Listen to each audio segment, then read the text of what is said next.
Hello again, civil engineers. So today, what I'm going to be doing is showing you a free and really easy way to run frame analysis and structural analysis on the web browser.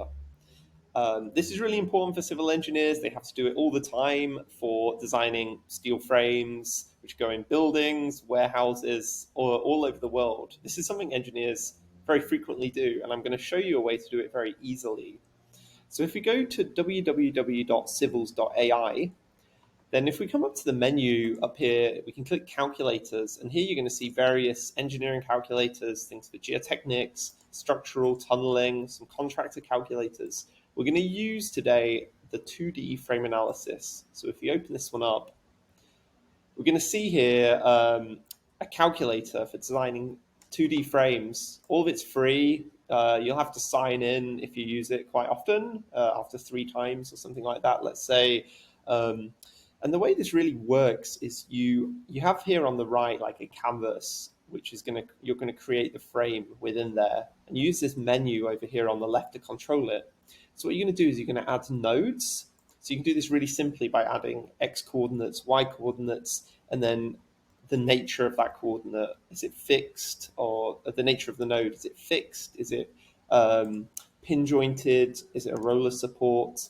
So what we're going to use here is this menu. So we're going to enter in a pretty simple frame here. Let's say an x coordinate 0, 2, and we'll start painting it here automatically. Then we're going to go 2, 2. You can see it's starting to take shape. And then we're going to go 2, 0 over here. And then we're going to set 1 and 4 down here as being pin jointed, let's say. So we've got some connections into the ground, perhaps if this was a building. Then we're going to click here, elements. So with elements, we're going to connect the nodes together and transfer load in between these different nodes. So here we can select a start node of 1, end node of 2, start node of 2, end node of 3, and start node of 3 here, end node of 4. What we might want to do is put in some cross bracing. So if you imagine this is like a scaffold or even a steel frame, let's say, you're going to probably want to put in some cross bracing. This is normally best practice, like this, in case you have any horizontal load. Now what we can do is we can add point loads or UDLs, like a universally distributed load, like a pressure, let's say. So if we add a point load right now, let's add it to node 3 up here. And let's add a magnitude of 100 kilonewtons. So a pretty big force. Load magnitude in the y direction of 0. If we were to make this like 100 as well, you can see that we're changing the orientation of the load there. But let's put this as 0 for now. And then that's it. We can hit analyze. Let's see what happens. Let's see what happens here.